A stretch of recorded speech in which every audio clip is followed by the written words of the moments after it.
Então, nós estamos no 13º dia dessa exposição, que tem sido de grande impacto espiritual para a nossa vida, tá bom?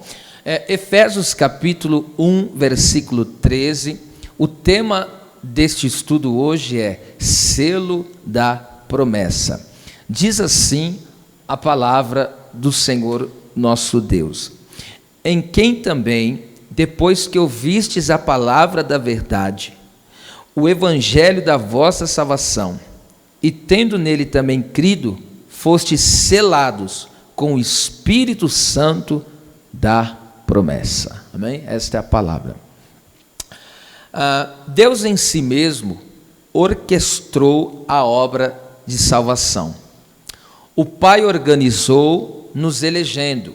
O Filho intermediou, resgatando-nos com seu sangue. E o Espírito Santo aplica esta obra eficazmente em nós. Esta é a simetria divina no plano da salvação. O nosso Deus, um só Deus, que se manifesta em três pessoas distintas, é uma só essência que se manifesta em três pessoas distintas. E o nosso Deus, ele trabalha nessa simetria tremenda, cada um dentro da sua posição. Lembrando aos irmãos que dentro da divindade não existe, como alguns colocam, Deus Pai, Deus Filho e Deus Espírito Santo, não no sentido de que o Pai é primeiro, o Filho é segundo, o Espírito Santo é terceira categoria. Isso não existe, é um só Deus e eles estão na mesma medida, porque embora sejam três pessoas, é um só Deus. E dentro desse plano da salvação, eles trabalham nessa simetria tremenda. E Paulo aqui vai dissertando isso, falando que o Pai assim planejou, aí veio o Filho, intermediou a obra, nos resgatando com o seu sangue, e o Espírito Santo agora ele vem e aplica essa obra de Cristo, ele aplica essa obra que foi efetuada, ele aplica em nosso coração eficazmente, manifestando assim então a salvação de Deus em nós.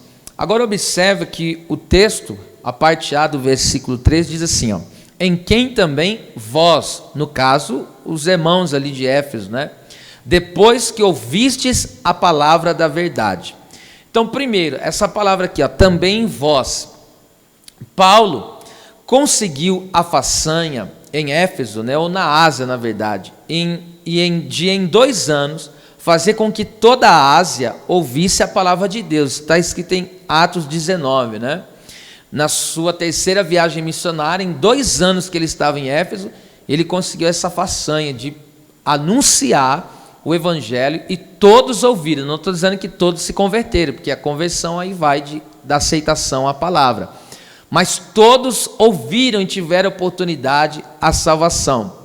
E os que de bom grado receberam a palavra, passaram a pertencer ao reino de Deus.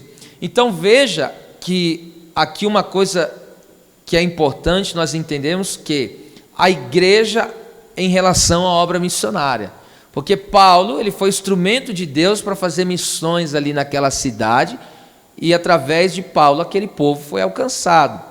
Então a igreja, qual deve ser, qual é a relação da igreja em relação à obra missionária? Primeiro, a obra missionária é um mandamento para a igreja a ser cumprido. Então, Cristo deu esse mandamento para que a igreja viesse a cumprir. Isso é um mandamento que todos devem cumprir, como igreja do Senhor. Em Marcos 16,15 está o mandamento. Ele falou assim, ide por todo mundo, pregai o evangelho a toda criatura. Então esse é um mandamento, ide. E essa palavra ide eu acho interessante, que ela significa persistir na jornada iniciada. Logo, isso corrobora com as palavras que Lucas escreveu em Atos capítulo 1, versículo 1. Ele disse, eu tenho, ó Teófilo, escrito o primeiro tratado acerca do que Jesus começou a fazer e a ensinar. Então quem deu o pontapé inicial dessa obra, entende? Foi o próprio Cristo, ele que iniciou essa grande obra de evangelização. E agora a igreja do Senhor é qualificada, é capacitada por Ele para sequenciar a obra que Ele iniciou. Então nós devemos, como igreja do Senhor, persistir nessa jornada que Cristo assim iniciou. E você pode observar isso claramente na caminhada terrena de Cristo, em Mateus 9,35, o texto vai dizer que Jesus percorria todas as cidades e aldeias, né, evangelizando. Então ele ia ensinando a palavra, curando os enfermos. Então o texto diz, todas as cidades e também as aldeias. Que aldeias aqui fala dos vilarejos, daqueles lugares desfavorecidos. Então Jesus foi tanto no centro, como Jesus foi naqueles lugares que ficam esquecidos. Por exemplo, hoje em dia seria como as favelas da vida, né? Essas áreas aí, entende? Essas áreas de que para muitos é de difícil acesso, essas áreas dominadas pelo tráfico, entende? Aí varia de localidade. Mas Jesus, ele ia em todos os lugares. É por isso que Jesus, ele salvava tanto o mendigo, né? O mendigo que estava caído, como também salvava as pessoas da alta sociedade. Porque dentro da obra da salvação, Jesus, ele não faz acepção, ele salva todos que abrir o coração, quer seja pequeno, grande, eu digo em posição, né, social, quer seja pobre, rico. Para Deus não importa isso em primeira instância. O que para Deus importa é um coração aberto, quebrantado e sedento pela sua presença. Então Cristo, ele iniciou essa obra. Então a igreja agora tem a responsabilidade de cumprir esse chamado, né, esse mandamento do Senhor. Segunda coisa que a igreja tem que entender, né, que nós temos que entender em relação à obra missionária, que a igreja tem que fazer discípulos. Jesus falou em Mateus 28:19, ide por todas as nações e fazei discípulos, batizando em nome do Pai, do Filho e do Espírito Santo. Esse fazer discípulos aqui, que no caso seria formar um discípulo, isso requer amor e dedicação. Toda pessoa, para que ela possa formar um discípulo, ela tem que ter isso, amor e dedicação. O que é formar um discípulo? Cristo me alcançou, agora eu pertenço a Cristo, eu dou testemunho de Jesus na minha vida. Então mesmo Cristo que me alcançou, agora vai me usar para que eu alcance outra pessoa. Só que eu tenho a responsabilidade de tanto pregar a palavra para essa pessoa e depois eu tenho de discipulá-la. A palavra discipular é ensinar, né? Então a gente tem que ensinar ela o caminho do Senhor. Porque imagina, quando alguém nasce de novo, ela precisa aprender a comer, falar, vestir. Então no plano espiritual é a mesma coisa. Então discipulado vem disso, você vai ensinando a pessoa a forma, a ética do reino, aí você vai ensinando até que Cristo então, né, seja ali formado nesta pessoa. E essa tarefa de formar filho é uma tarefa muito árdua, mas recompensadora. Muitos hoje não se falam mais em fazer discípulo, porque fazer discípulo não é coisa fácil. Imagine quando nasce uma criança, você imagina que você vai perder noites de sono, porque a criança acorda de noite, a criança tem umas cólicazinhas, entende? Então tudo isso é desconfortável. Então hoje as pessoas não querem mais formar filhos, né? Não querem mais gerar filhos no evangelho, porque é um trabalho árduo. Então as pessoas simplesmente entregam a palavra, ensinam as pessoas, né, a adquirir bênçãos materiais, mas não se preocupam em formar um discípulo de Jesus, tá certo? E infelizmente isso se predomina em nosso meio, principalmente no contexto da igreja brasileira. Mas veja o que Paulo falou. Paulo, quando escreve aos Gálatas, o capítulo 4, versículo 19, olha o que ele disse: e eu sinto por vocês, ó Gálatas, as dores de parto. Olha que tremendo, as dores de parto, até que Cristo seja formado em vós. Por isso que eu falei que para fazer discípulo tem que ter amor e dedicação. Por que amor? Porque para você gerar tem dor. Olha o que ele falou, eu sinto as dores de parto. Então muitas vezes a pessoa paga um preço, espiritualmente falando, para gerar uma alma. Ele prega, aquela pessoa não ouve, aí você ora pelaquela pessoa, você jejua por aquela pessoa, pedindo para Deus, Deus quebra esse coração, converte essa vida. E tem pessoas que às vezes demoram anos para se converter depois que você perseverou. Então isso é uma dor de parto, entende? Aí você prega, a pessoa não dá a mínima para o que você fala, às vezes dentro da tua casa mesmo, você prega para um marido, para uma esposa, para um filho, e ele não te ouve, e você está ali o quê? Gerando ele no evangelho, de que jeito? Chorando por ele. Quantas madrugadas você passou orando por uma pessoa? Isso é gerar um filho, entende? Por exemplo, eu gosto de citar isso aqui, que eu já falei, Estevão, você sabe que o Saulo, que posteriormente foi levantado como o apóstolo Paulo, ele foi fruto do trabalho árduo de Estevão. Foi Estevão que gerou Saulo. E como que ele gerou? Nas dores de parto. Quando estava sendo apedrejado, ele orou, Pai. Estava, jogando pedra, o pessoal estava jogando pedra nele. E ele pegou e disse, Pai, não lhes imputes esse pecado. Então, irmão, para gerar uma alma não é fácil, não é brincadeira não, né? É um trabalho muito árduo, então por isso requer amor. Por quê? O amor tudo suporta. Então é preciso ter amor. E por que precisa ter também dedicação para gerar? Porque envolve tempo e cuidado. Para você ensinar alguém, você precisa de tempo, entende? Você precisa investir tempo nessa pessoa, para que você possa formar um discípulo. Nós que no Evangelho geramos filhos, eu sei o quanto é árduo esse trabalho de você ensinar, pegar a pessoa e fazer ela entender que ela precisa aprender, que ela tem que ser um discípulo de Cristo. Isso não é um trabalho fácil, né? Mas é muito compensador quando você vê Cristo formado naquela pessoa. Aí você prega para ela, gera ela no Evangelho, e de repente quando você olha para ela depois de ensiná-la na palavra, e você olha para ela e vê Cristo estampado, vê ela amando como Cristo, servindo como Cristo, enfim. Então isso é recompensador, né? E terceira coisa a respeito da obra missionária, a igreja tem que entender que a igreja é uma agência missionária. Eu vou repetir isso. A igreja é uma agência missionária. Então, repetindo, vamos lá. A igreja em relação à obra missionária. Primeiro, a igreja tem que cumprir o mandamento de pregar o evangelho. Segundo, tem que fazer discípulo. Terceiro, a igreja é uma agência missionária. Que coisa tremenda, né?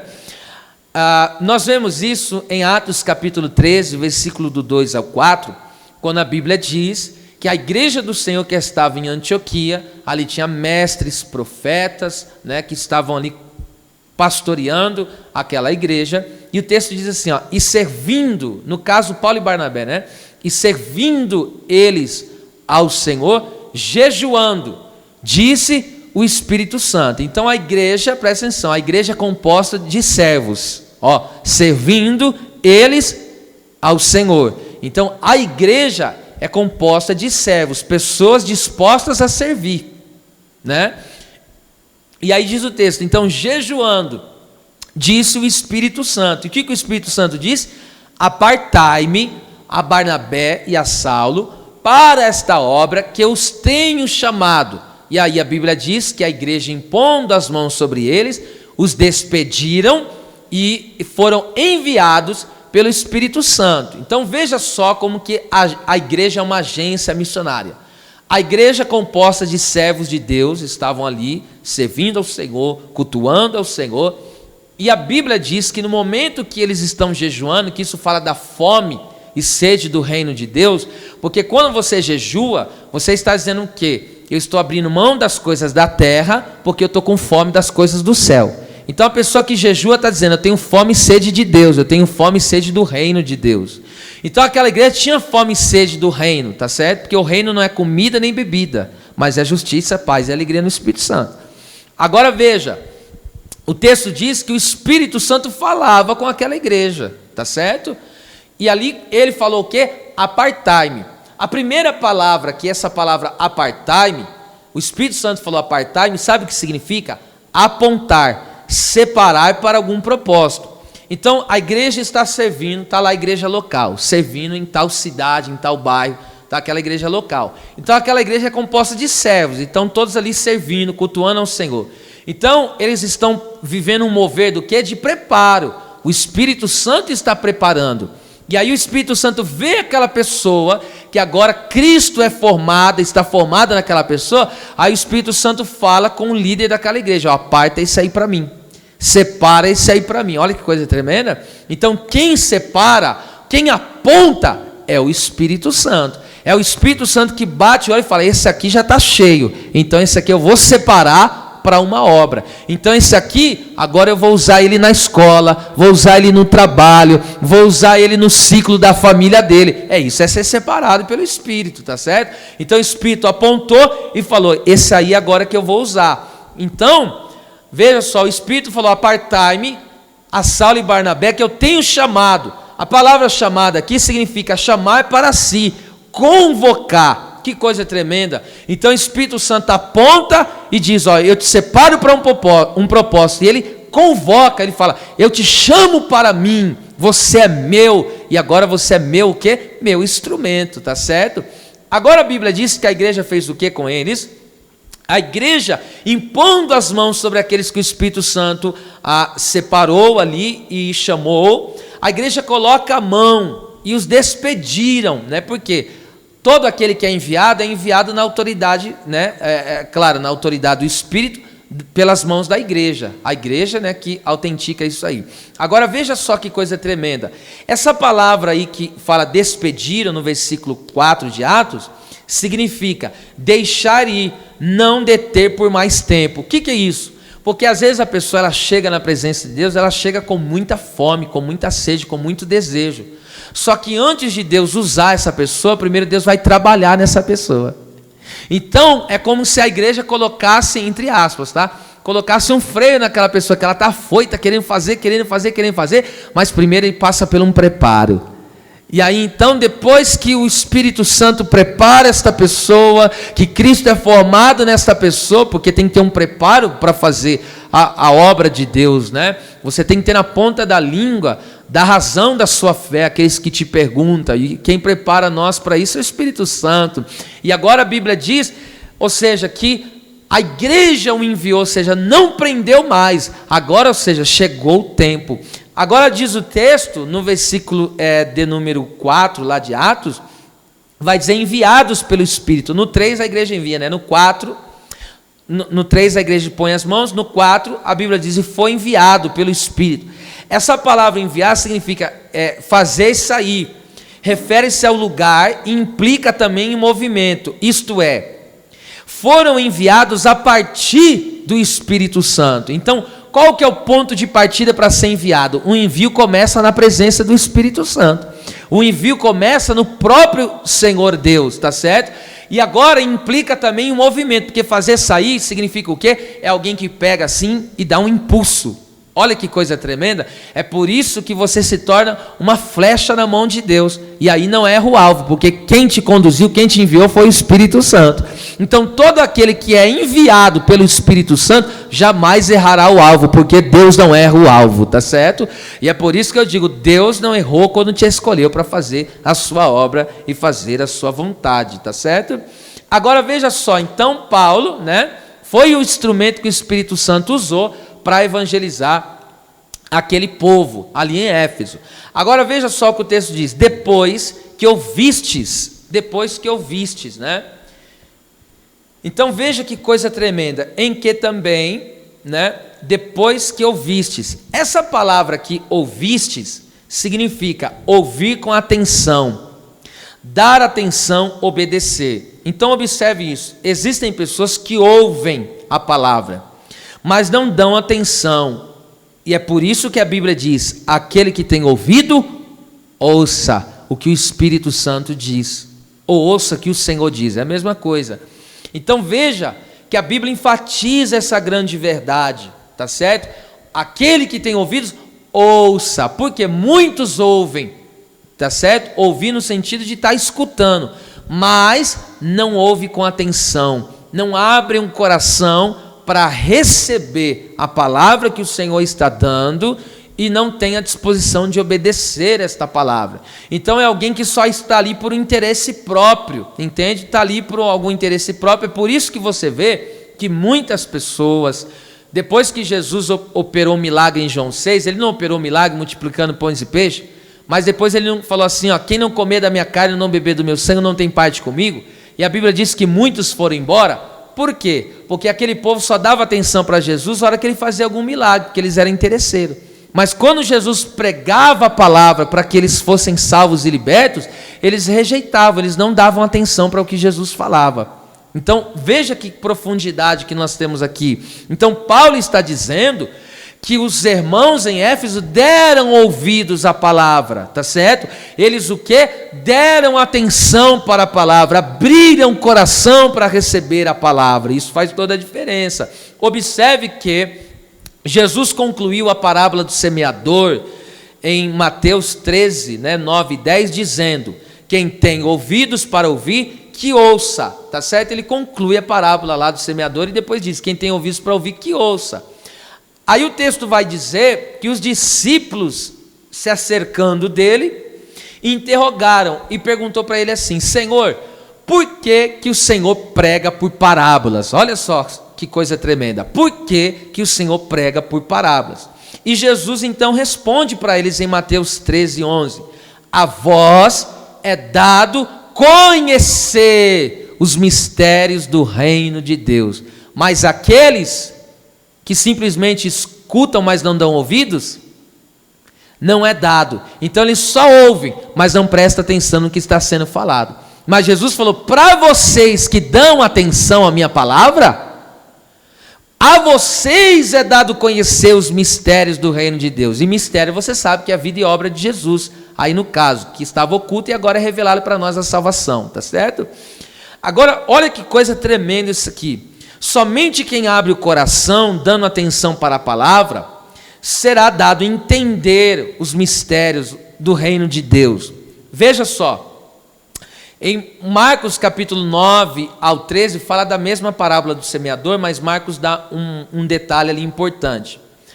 A Bíblia diz que quando Jesus contou a parábola do semeador, nem os discípulos entenderam perfeitamente aquela parábola. Só que a Bíblia diz que a multidão, por não ter entendido, acabou e foi embora. Ele terminou de falar a parábola, como eles não entenderam o que significava, eles pegaram e foram embora. Mas sabe o que os discípulos e algumas pessoas fizeram? Chegaram de canto, na intimidade, e falaram, Senhor, explica-nos esta parábola. E ali Jesus pega então e dá a conhecer para eles, dá o entendimento para eles, porque ninguém conseguirá entender a palavra de Deus por si só. Pode um teólogo, aí entende, teólogo no sentido de alguém estudado, aí entende? Pode alguém, um filósofo, enfim, alguém entendido, pode pegar esse livro aqui e ler todinho ele não vai entender se ele não abrir o coração. Ele pode ter todos os diplomas que ele tiver, porque essa palavra aqui não se lê como se lê um jornal, não se lê como se lê uma revista. Esta palavra aqui só pode ser entendida, compreendida pelos olhos espirituais. E somente quem dá esse entendimento para nós é o Espírito Santo de Deus. Somente Deus pode arrancar a venda dos nossos olhos para nos fazer entender. Agora você entende porque existem pessoas, entende? Quando se fala daqueles cultos proféticos, de milagre, que Deus abre porta, você vê que enche de pessoas. Mas você vê quando fala, vamos trabalhar agora o caráter, vamos falar de vida cristã, vamos falar de salvação, eles se desinteressam, eles não participam do estudo. Por quê? Porque não foi dado para eles conhecer os mistérios do reino de Deus, porque eles só são atraídos pelo que convém a eles, entende? Só que eles não querem abrir o coração para Deus os transformá-los. E aí então isso fica oculto aos olhos dessa pessoa. Então o desatento até vê Jesus operando, ele vê, ele ouve Jesus falando, mas não percebe e nem entende, porque não tem sensibilidade. É o que está escrito em Isaías 6,10. Deus fala para Isaías, esse povo Isaías, sabe por que esse povo não se converte, Isaías?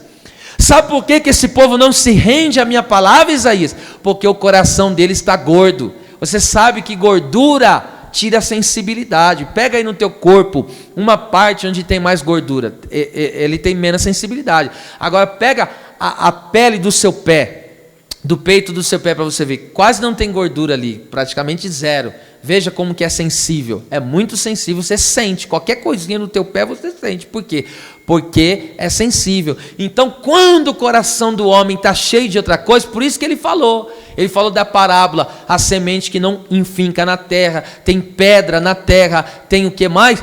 Tem espinho na terra, porque o coração está cheio de coisas. Então você tem que se esvaziar de si, para que a palavra de Deus possa penetrar no coração, e aí o que você passar, não só ouvir a palavra, mas você dá atenção à palavra de Deus, e quando você dá atenção à palavra, as escamas caem, e Cristo se revela, e você passa a entender a salvação, o reino de Deus, você passa a entender o que é vida eterna, tá certo? Agora veja só que coisa tremenda, depois que vocês ouviram a palavra, olha o que Paulo fala para eles, a palavra, não é uma palavra, artigo definido, a palavra aqui no caso é a palavra de Deus, significando sua voz onipotente. Então veja só, os crentes de Éfeso, antes de ouvir a palavra, estavam fora da comunhão com Cristo, imersos na idolatria, também na magia, eles participavam de magia, bruxaria, tá certo? E também toda sorte de impurezas, prostituição, bebedices, ali Éfeso era tomado por essas coisas. Mas somente a palavra de Deus pode criar um novo homem. Então Paulo está dizendo para os crentes de Éfeso, olha, vocês agora receberam a palavra. Então essa palavra que vocês abriram o coração, vocês pararam para dar atenção, esta palavra é a palavra de Deus, e somente a palavra de Deus é que pode criar um novo homem, tá certo? Porque como eu disse, eles eram entregues à magia, à idolatria, a todo tipo de pecado e impureza. E quem é que pode transformar um homem assim? Somente a palavra de Deus. O próprio Deus, através da sua palavra, é que pode transformar. Veja comigo isso. João capítulo 1, versículo do 1 ao 4. Olha o que a Bíblia diz. No princípio era Deus, e o verbo estava com Deus, e o verbo era Deus. Todas as coisas foram feitas por ele, Jesus, e sem ele, nada do que foi feito se fez. Agora em 2 Coríntios 5,17, olha o que a Bíblia diz. Aquele que está em Cristo, que recebeu a palavra, tá certo? Este é nova criação. Algumas traduções colocam nova criatura, mas o correto, o literal ali é nova criação é as coisas velhas se passaram, e eis que tudo se fez novo. Por que tudo se fez novo? Porque só a palavra pode criar um novo homem, só a palavra pode criar uma nova mulher, entende? Agora observe isso aqui comigo.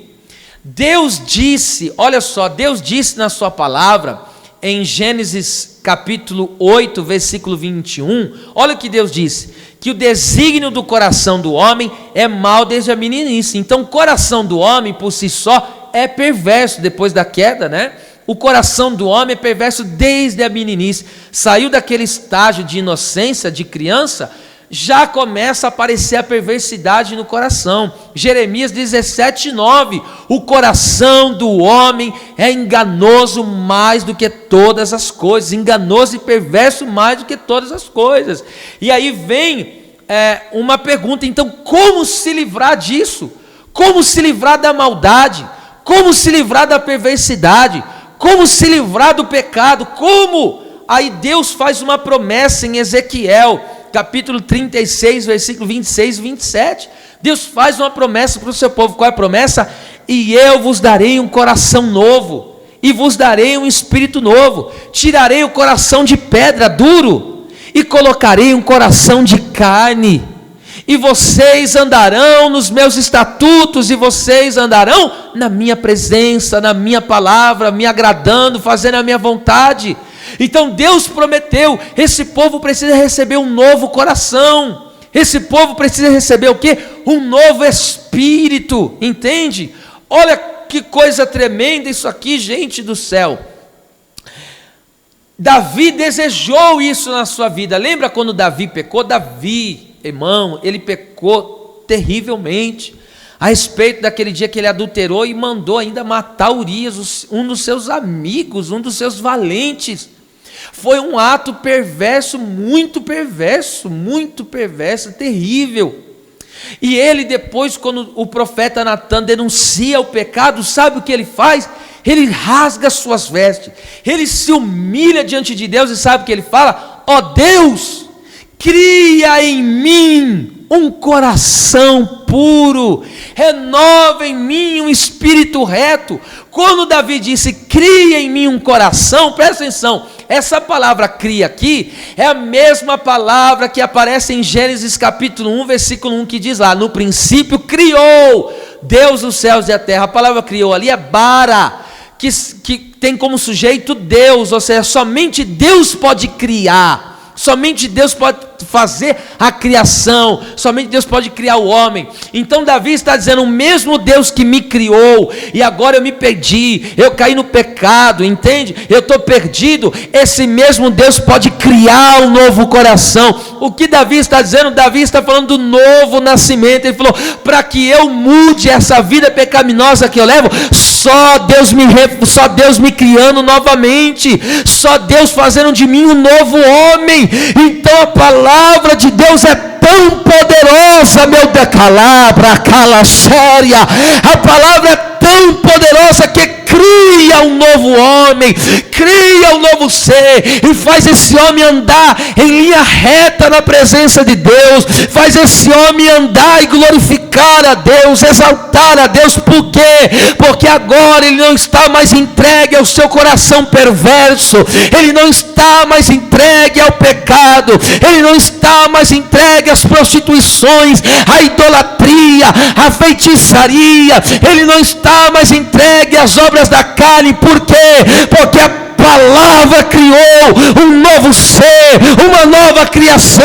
A palavra deu a essa pessoa um novo coração, e agora ela é uma nova criatura na presença de Deus. Que coisa fantástica, tremenda. Então é Deus que cria um novo homem. Agora olha o que Paulo está dizendo, vocês foram refeitos, criados novamente, porque vocês estavam nessa vida dissoluta, mas só que agora vocês são uma nova criatura, ó crentes em Éfeso.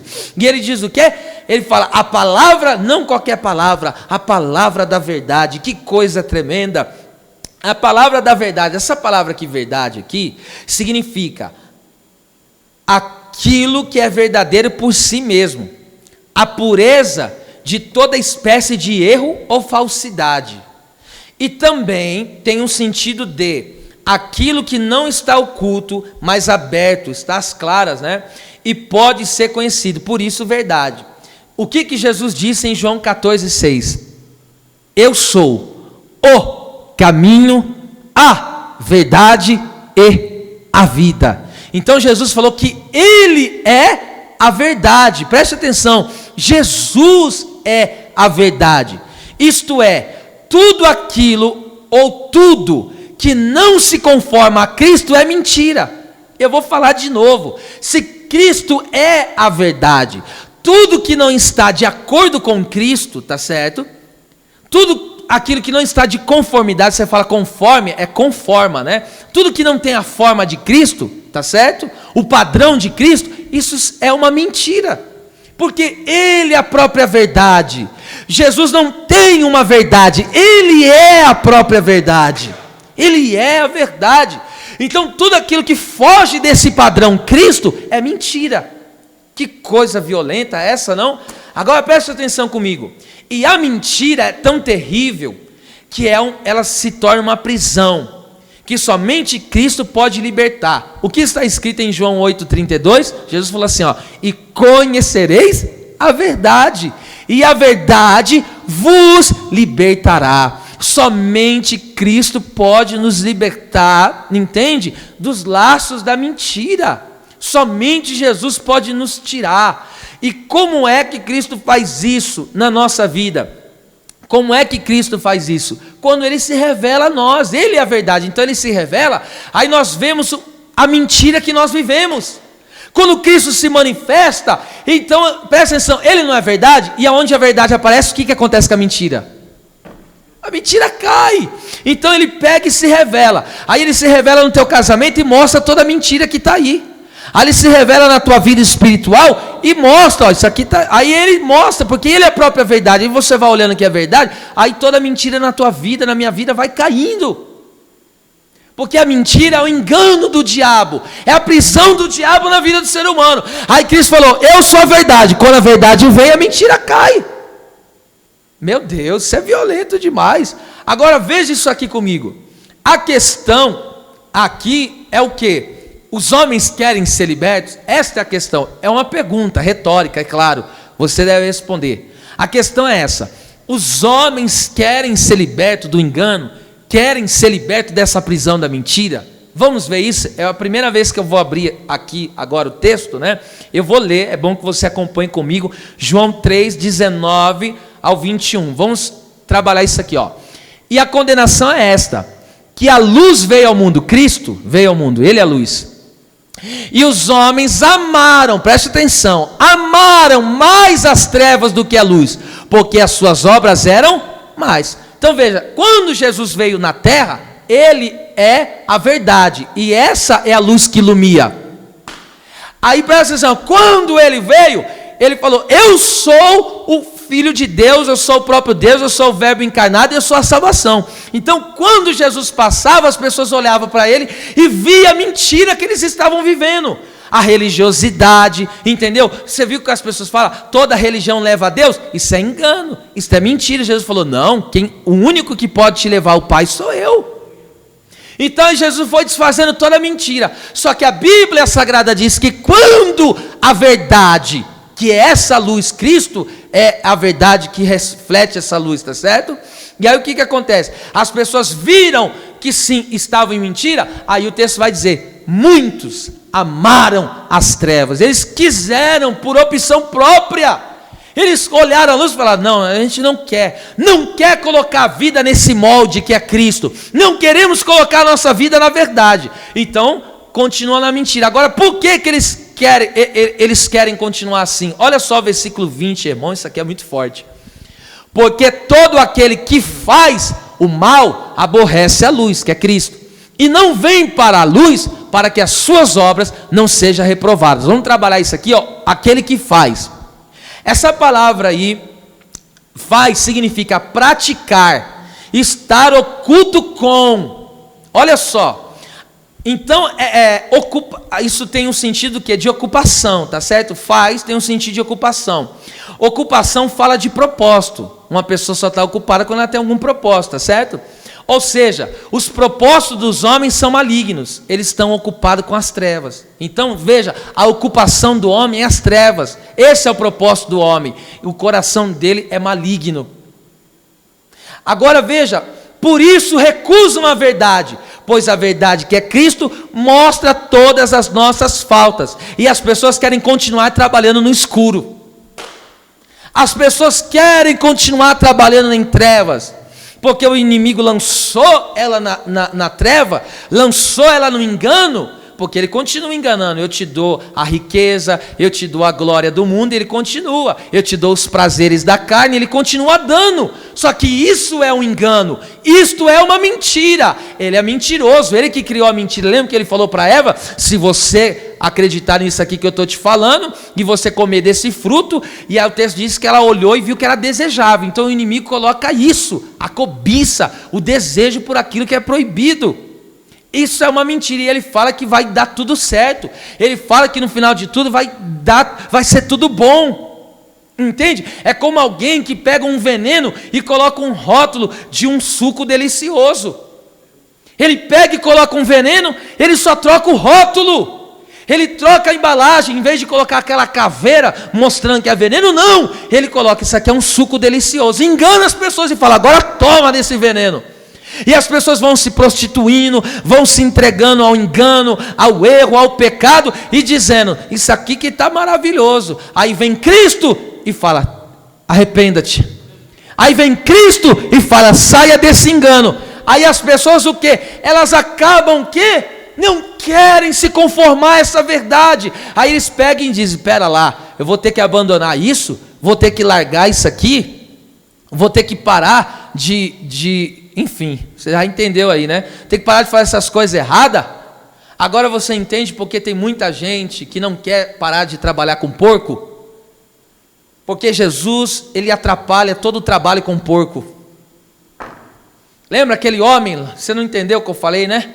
Marcos capítulo 5, a Bíblia diz que tinha uma manada de porcos, cerca de 2.000 porcos. E você sabe que para o povo judeu era proibido trabalhar com porco. Dentro da lei judaica era proibido trabalhar com porco. E aqueles homens infringiam a lei trabalhando com porco. Aí tinha um homem endemoniado que trabalhava naquela região. Escute isso aqui. Estava lá um homem endemoniado, tinha um espírito de legião agindo nele. Quando Jesus chegou, aquele demônio resistiu. E aí Jesus expulsou o demônio daquele homem.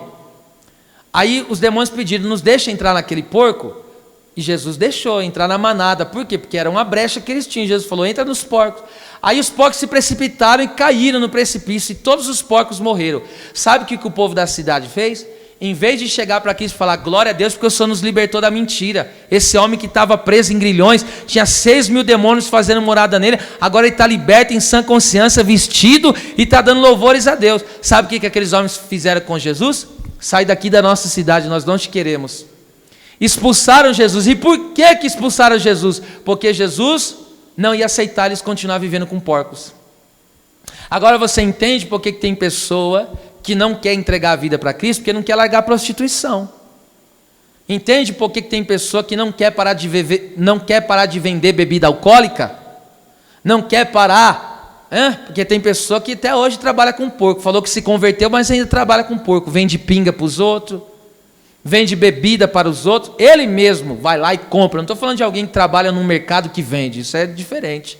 Eu estou falando de alguém que ele monta um negócio, ele mesmo vende cachaça. Isso aí é o trabalhador com porco. E aí Cristo vem e fala para ele, isso aí está errado. O que ele faz? Ama mais as trevas do que a luz. Aí o que ele faz com Jesus? Não te quero aqui. O Senhor não faz bem para o meu negócio. Aí veja só, eles não querem vir, eles não vêm para a luz, para que as suas obras não sejam reprovadas. Então ele não quer ser reprovado. Então ele quer continuar trabalhando nesse engano, quer continuar com o coração mentiroso, enganando as pessoas, puxando o tapete, falando mal da vida dos outros. Ele quer continuar com essa vida. Aí, por que ele não vem para a luz? Porque senão ele vai ser reprovado. A luz clareia tudo e mostra, isso aqui tem falta, isso aqui precisa melhorar. Então Cristo faz isso na nossa vida. Aí versículo 21, mas quem pratica a verdade vem para a luz, a fim de que suas obras sejam manifestas, porque são feitas em Deus. Ou seja, ele não tem nada para esconder, tudo o que ele faz é de coração para o Senhor. Então ele não faz nas ocultas. Por quê? Porque ele não está trabalhando nas trevas, ele não está trabalhando no escuro. O propósito dele, a ocupação dele não é trevas, a ocupação dele é a presença.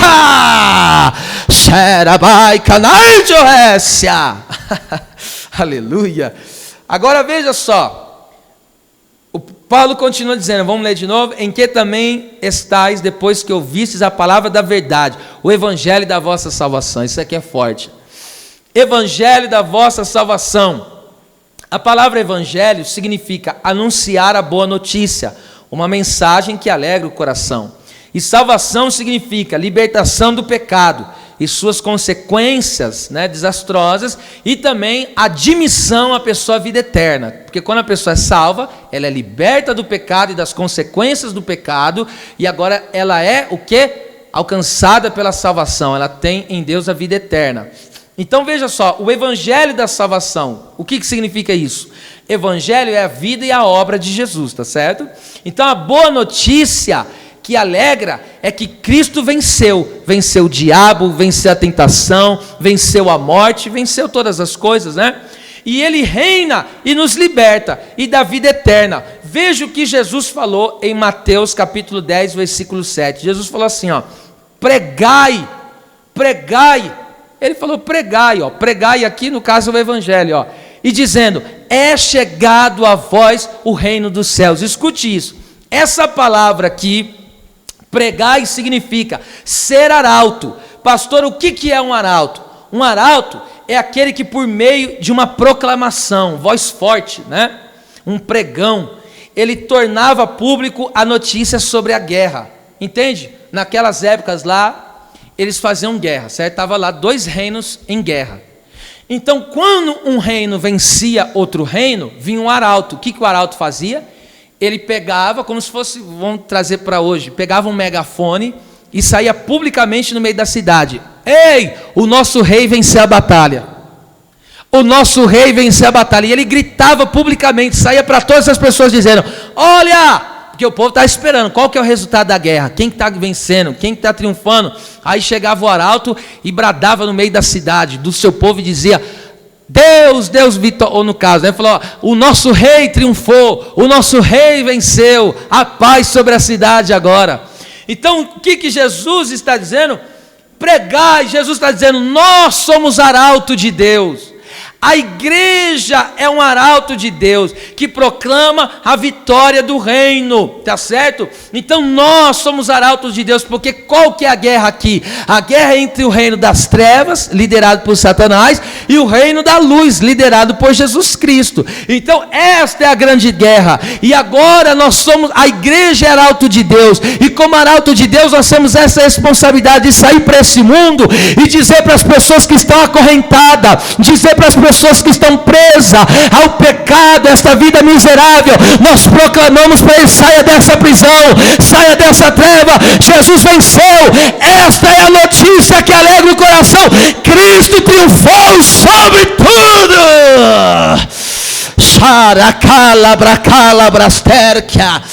Cristo triunfou, e agora esta mensagem do reino é uma mensagem carregada de poder. Olha que lindo, e Jesus falou, pregai, seja o meu arauto, igreja minha, diga que o meu reino é chegado, diga que eu triunfei sobre a morte, diga que a morte não pode me deter, diga que o pecado não me venceu, diga que o teu rei vive, diga que o teu rei reina, grite aos 4 cantos,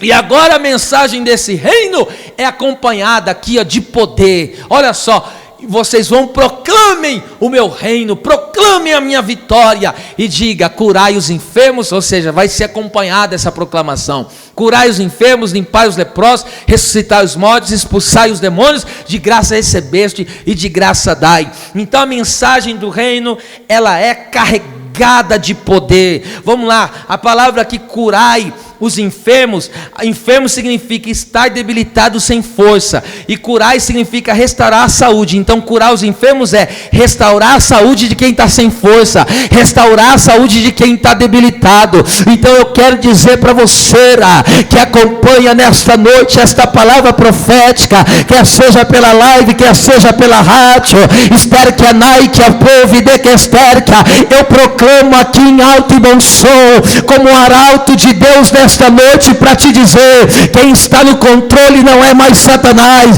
quem está no domínio do homem não é mais o diabo, porque Cristo desceu na terra, Cristo veio nesse embate, Cristo triunfou sobre Satanás, Cristo triunfou sobre os demônios, o reino de Deus triunfou, e agora a mensagem do reino é essa, ela vem carregada de poder. Então seja restaurada a sua saúde, seja curado pelo poder de Deus. Ele levanta os debilitados, meu Senhor amado. Que mais? Limpai os leprosos. Essa palavra aqui, lepra, significa infectado, e a palavra limpo aqui significa tornar limpo. Então limpar de toda infecção. Limpa, meu Deus, calácia,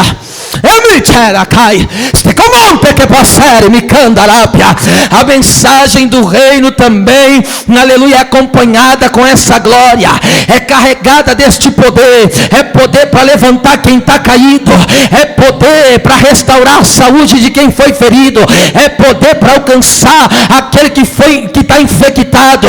Para mim não importa saber se você tem alguma infecção no teu organismo, o que é que você está infectado, mas a mensagem que eu prego é carregada de poder e é suficiente para que você seja limpo aí agora, limpo, completamente limpo de qualquer infecção, de qualquer lepra, de qualquer mancha sobre o teu corpo, sobre o teu pulmão, enfim, aonde quer que seja.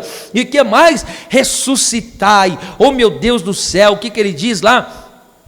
Ressuscitai os mortos, que coisa tremenda. A palavra ressuscitar significa fazer levantar, o que deu o último suspiro. Olha só, tem muita gente aqui no caso que está morto espiritualmente. Deus, é claro, nos deu poder para ressuscitar mortos literalmente, mas também nos deu poder para ressuscitar os mortos espirituais. A mensagem do reino de Deus levanta quem está caído. Eu não sei quem é você que está acompanhando aqui, que está prestando esse culto ao Senhor nesta noite, mas Deus está lhe dizendo, Ele ainda levanta. A mensagem do reino de Deus levanta quem está caído. E que mais? Expulsai os demônios. A palavra expulsar aqui significa mandar sair com noção de força. Então não é pedir, é você chegar na autoridade do reino e dizer, em nome do meu rei, em o nome do meu Senhor que te venceu, eu te ordeno agora, diabo, sai dele, sai dela agora, sai dessa situação. Quantas pessoas que vêm sendo oprimidas diante de situações, oprimida pelo inimigo, mas em nome de Jesus Cristo, que seja agora todo espírito maligno, todo espírito imundo, repreendido pelo poder dessa palavra, para a glória de Deus. E de graça recebei, e de graça dai, porque a mensagem de Deus veio de forma graciosa, é de forma graciosa, Deus nos deu por sua graça. Então quando a igreja proclama o evangelho, vida e obra de Jesus, o evangelho da salvação, correntes e grilhões são quebrados. Imagine aqui comigo, vamos se tratar da cidade de Assis, imagine quanta gente aqui está acorrentada, eu estou falando espiritualmente, está acorrentada pelo diabo, está acorrentada, está no engano, está na mentira, não consegue sair do vício, não consegue sair da vida promíscua, não consegue sair, está lá acorrentado. Então nós, como arauto de Deus, temos que informar para essas pessoas, nós temos que gritar para esse povo, dizer, ei, você não precisa mais ficar aí em trevas, você não precisa mais ficar nesse calabouço espiritual, você não precisa mais ficar nesse grilhão. Aí alguém pergunta, por que eu não preciso? Porque Cristo já te libertou, Cristo já venceu, e se você crê em Cristo, automaticamente grilhões e correntes, cadeados são quebrados, são desfeitos. Esse é o evangelho da nossa salvação. Agora vamos lá, olha o que o apóstolo Paulo disse, versículo 13, parte final, e tendo nele crido, foste selado com o Espírito Santo da promessa. Vamos lá, nele crido, nele no caso é Jesus. Essa palavra crido aqui, que vem de fé, crer, significa depositar confiança nele, no caso, né? Confiar, confiança, colocar a nossa confiança, depositar a nossa confiança em Cristo. Jesus, ele é o nosso paradigma é modelo, tá certo? Olha só que coisa tremenda. Em Hebreus 12:2, olha o que diz a parte A. Olhando firmemente, olhando para Jesus, autor e consumador da fé. Só isso aqui, ó. Olhando para Jesus, autor e consumador da fé. Olha o que a Bíblia diz. Olhando para Jesus, autor e consumador da fé. A palavra olhando significa tirar os olhos de outras coisas e fixá-los nele. Então quando ele fala olhando para Jesus, ou seja, você tem que tirar o seu olhar de outras coisas dessa vida. Pedro falhou quando colocou o olhar no vento, aí ele naufragou. Mas se você manter o seu olhar fixo em Jesus, se você continuar olhando para Ele, irmão, você verdadeiramente não se perderá. Por quê? Na caminhada da fé não pode haver distrações. O que nos tira da presença de Deus é tirar o olhar de Cristo. Porque quando você olha para Cristo, você tem o quê? Você tem um exemplo de quem venceu. Ele é o nosso modelo, tá certo? Agora olha o que a Bíblia diz. Autor e consumador da nossa fé. A palavra autor aqui significa líder principal, que dá o exemplo. E aqui consumador significa aperfeiçoador. Então Cristo é aquele que é o nosso líder, que deu o principal exemplo para nós. tá certo? E Ele aperfeiçoa a nossa fé. Por quê? Porque Cristo nunca falhou na fé. Na sua condição humana, Cristo não falhou. E agora, todo aquele que confia em Cristo vai ter a sua fé aperfeiçoada. A fé desta pessoa passa a ser aperfeiçoada. Então vamos lá. Quando fixamos os olhos em Cristo e depositamos a nossa confiança nele, Ele aperfeiçoa a nossa vida, tá certo? Então nós estamos passando por um processo de aprimoramento.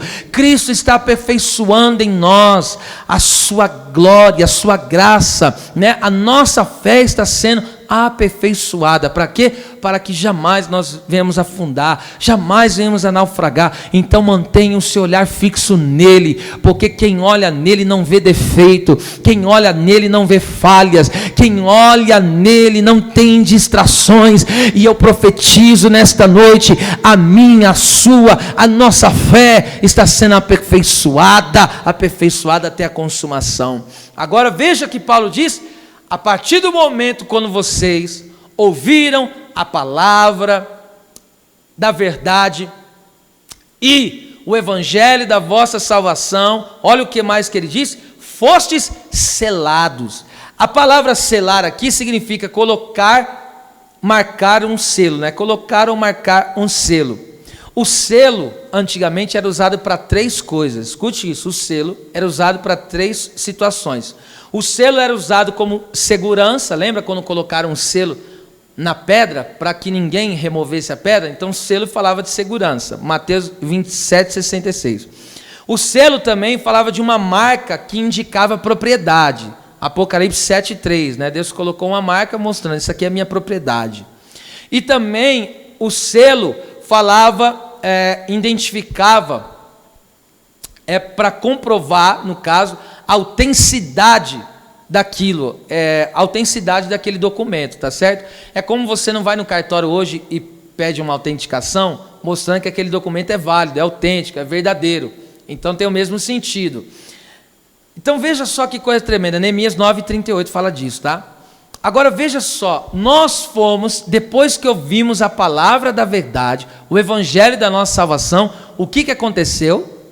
Quando nós cremos em Jesus, Jesus ele faz o quê? Ele nos sela, ele sela o seu povo com o Espírito Santo. O que é ser selado pelo Espírito Santo? Veja que coisa fantástica. Isto é, Cristo, ele nos comprou com o seu sangue, logo, ele nos selou, falando o quê? Essa aqui é a minha propriedade. Cristo me comprou, Cristo te comprou. O que ele fez? Agora ele coloca a marca dele, ele coloca o selo dele. Isso aqui é a minha propriedade. Ninguém mais pode nos tomar da mão do Senhor. Ele nos comprou, somos dele. E a Bíblia diz em Romanos 8:9, quem, tá certo? Quem não tem o Espírito não pertence a Cristo. Esse selo é a habitação do Espírito Santo na nossa vida, tá? A partir do momento quando você creu em Cristo, vem o Senhor Jesus e te sela com o Espírito Santo. Você passa a ser casa de Deus, morada de Deus, e aí você tem esse selo, essa marca. Você é propriedade do Senhor. Você pensa que as pessoas podem tocar em você a hora que quiser, do jeito que quiser? Você é propriedade de Deus. Por isso que quando Saulo perseguia a igreja, Jesus falou para ele: o que você está fazendo? Você está me perseguindo? Ele falou: não, mas estou perseguindo esses crentes. É a minha igreja, é minha propriedade, é o meu povo. Não podem fazer com a igreja o que querem. A igreja tem dono. E o selo do Espírito, nos marca como propriedade exclusiva de Deus. Segundo, observe isso aqui, também esse selo, né, fala o que? Mostra que somos verdadeiros filhos de Deus. Então autentica que nós somos verdadeiros filhos de Deus. Romanos 8:16. O Espírito testifica que somos filhos de Deus. Então está aí a autenticação que é verdadeiro. Sendo assim, estamos seguros, pois temos a marca de Deus que traz essa segurança para a nossa vida. Então Deus está nos levando para a eternidade seguros. Ninguém pode nos arrebatar da mão do nosso Deus. Essa palavra é uma palavra que é um refrigério para mim e para a sua alma. Ninguém pode nos afastar do amor de Deus. Deus está nos levando para o céu em segurança. O que acontecer conosco aqui na terra é pura permissão de Deus. Ninguém pode fazer nada, ninguém pode nos tocar, até mesmo esse vírus, essa pandemia, não pode. Se tocou, permissão de Deus. Deus quis assim, Deus permitiu alguma situação, Deus queria revelar, Deus queria manifestar propósito pessoal na vida de cada um, tá certo? Mas o fato é, a marca, a segurança de Deus está, o selo do Espírito, levaço como Antérquia, o selo do Espírito fala do que? Nós somos propriedade de Deus, autentica que somos verdadeiros filhos de Deus, e outra, Deus está nos levando em segurança. Alguém olha em nós, vê essa marca e fala: esse aqui eu não posso fazer o que eu quero verdadeiramente, não. Essa marca não se vê fisicamente, essa marca é reconhecida no mundo espiritual. Todos os demônios sabem reconhecer essa marca. Quando ele vê essa marca, ele fala: esse aí eu tenho que tomar cuidado, não posso fazer com ele o que bem entender. Esse aí tem dono, está selado, está marcado. Agora veja, nós fomos então selados com o Espírito Santo da promessa. Então a palavra promessa aqui é a bênção prometida, tá? Então o crente é santo, por quê? Santo significa separado, totalmente dedicado, porque o Deus santo habita nele. Entende de onde vem a nossa santidade? Porque o Deus que é santo mora em nós, o Deus que é santo habita em nós. Então pelo Espírito Santo habitar em nós, ele vai fazendo uma obra santificadora na nossa vida. É Ele que nos criou de novo e agora vai nos santificando. Que coisa tremenda, né? A presença do Espírito, a obra do Espírito regeneradora na nossa vida vai nos trazendo essa limpeza, essa purificação. E agora veja só, por que Ele é o Espírito da promessa? Ele é o Espírito da promessa porque o Pai prometeu. Existem inúmeros textos do Antigo Testamento que o Pai falou sobre a vinda do Espírito. Vou citar só 2. Isaías 32:15. Espere que até que lá do alto sobrevenha o Espírito do Senhor e o deserto será transformado.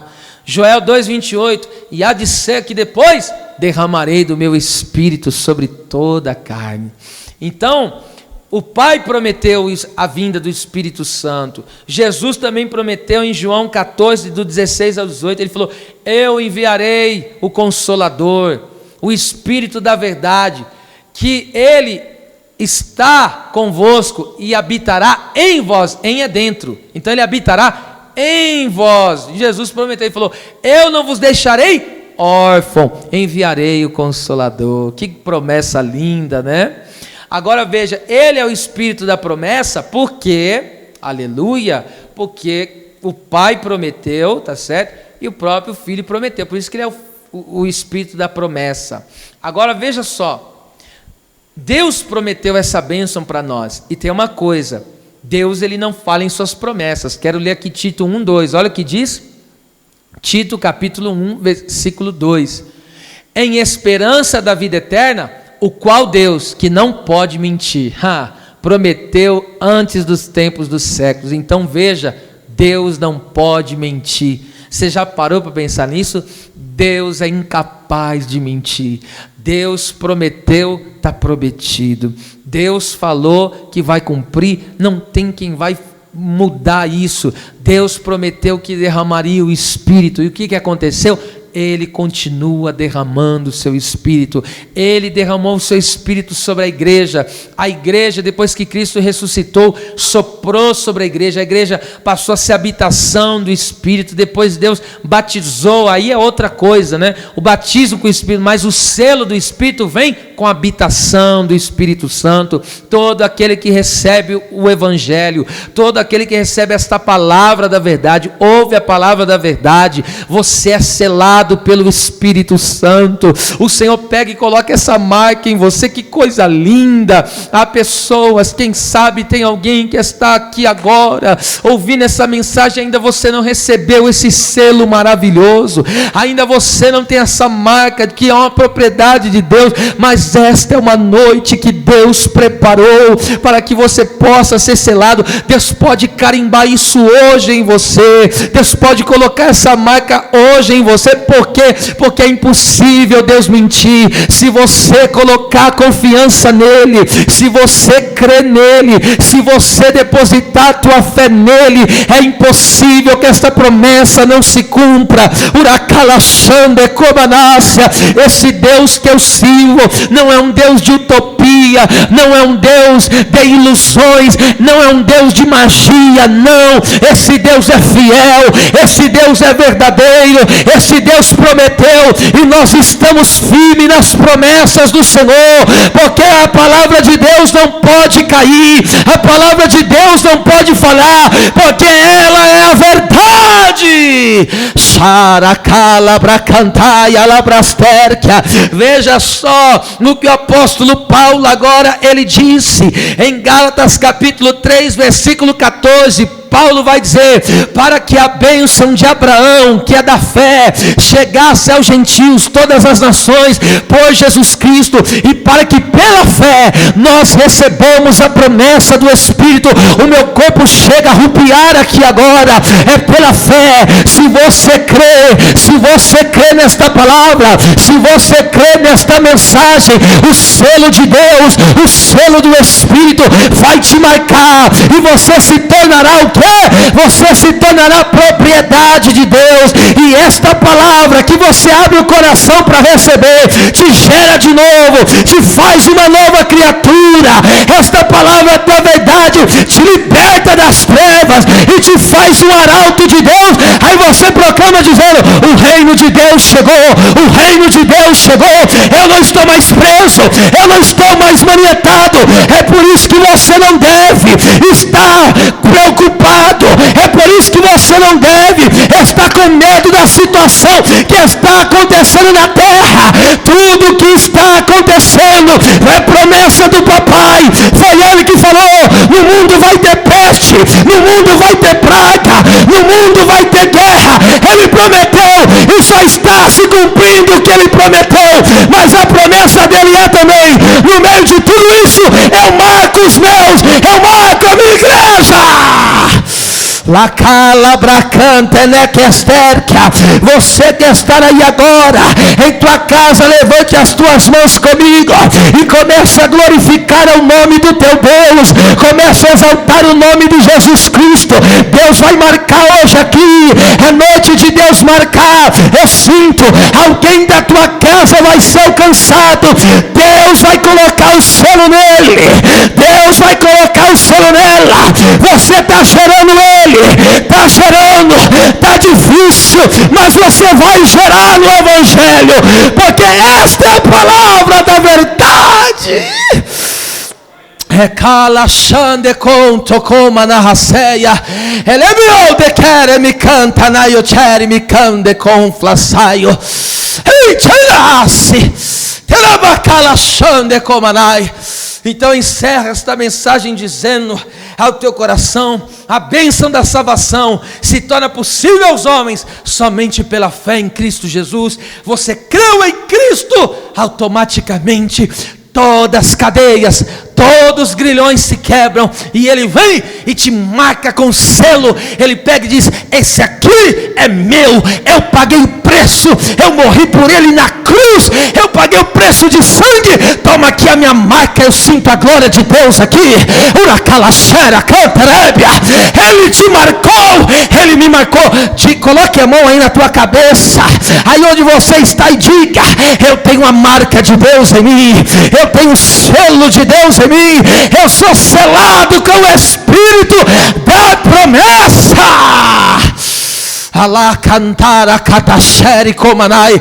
Receba no impacto desta palavra na tua vida, o reino de Deus é chegado. Amém? Nós vamos aqui encerrar, mas antes disso eu quero perguntar, você que está aí ouvindo